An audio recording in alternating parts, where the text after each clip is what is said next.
بد اخلاق انسان کی مثال اس ٹوٹے ہوئے گھڑے کی طرح ہے جو قابل استعمال نہیں رہتا۔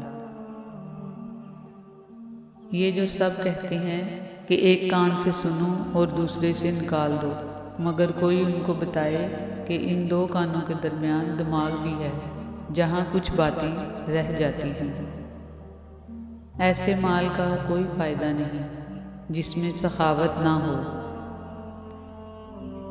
عدالت میں رکھا گیا قرآن پاک ملزموں کے ہاتھوں میں دینے کی بجائے اگر ججوں کے ہاتھ میں دیا جائے تو بہتر فیصلے ہو سکتے ہیں۔ موت ایک تلخ حقیقت ہے، اسے میٹھی بنانے میں مصروف رہو۔ یا رب مجھے کسی کے دل پر بوجھ مت بننے دینا، جو مجھ سے دور ہونا چاہے مجھے اس سے پہلے کر دینا۔ کسی کے صبر کا امتحان نہ لیا کرو، میں نے ایسا کرنے والوں کو اکثر پچھتاتے دیکھا ہے۔ اچھے لفظ تخلیق کرنے کے ساتھ اچھے رویے بھی تخلیق کرنے چاہیے۔ لفظ کتابوں میں زندہ رہتے ہیں، رویے دلوں میں زندہ رہتے ہیں۔ تعلیم کی کمی کو تربیت اچھی طرح ڈھانپ لیتی ہے، لیکن تربیت کے شگاف کی کمی کو تعلیم کبھی پورا نہیں کر سکتی۔ تمہارا کیا ہے؟ سب کچھ اللہ کا ہے، یعنی کہ تم بھی۔ اخلاق ایک دکان ہے، زبان اس کا تالا ہے۔ تالا کھلتا ہے تو پتہ چلتا ہے کہ دکان سونے کی ہے یا کوئلے کی۔ میں وہاں تک اچھا ہوں جہاں تک آپ کے مطابق ہوں۔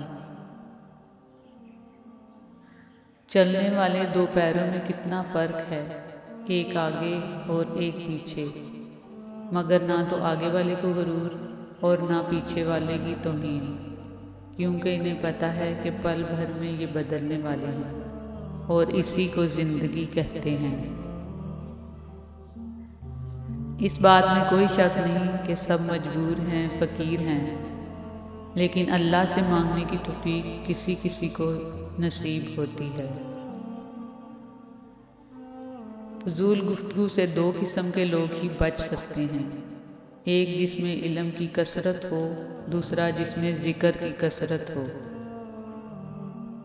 بدلہ لینے والوں سے مت ڈرو، معاف کرنے والوں سے ڈرو، کیونکہ ان کا بدلہ اللہ لیتا ہے۔ جیسا سلوک تو مخلوق سے کرے گا، ویسا ہی سلوک اللہ تیرے ساتھ کرے گا۔ اگر لوگوں کو اپنے قریب رکھنا چاہتے ہیں تو اپنے دکھ ان سے دور رکھیں۔ اگر اپنے سر پر عزت کا تاج چاہتے ہو تو اپنے غرور کو پاؤں کے نیچے رکھا کرو۔ عقل جتنی چھوٹی ہوگی، زبان اتنی ہی لمبی ہوگی، کیونکہ برتن وہی شور کرتا ہے جو خالی ہو۔ سب کو سب کا پتہ ہوتا ہے، لیکن اپنا کسی کو نہیں پتہ ہوتا۔ انسان واحد ایسی مخلوق ہے جس کا زہر الفاظ میں ہوتا ہے۔ خوش ہونا ہے تو تعریف سنیے اور بہتر ہونا ہے تو تنقید سنیے۔ منافق جب کسی کو گرانا چاہتا ہے دھکا نہیں دیتا، سہارا دیتا ہے۔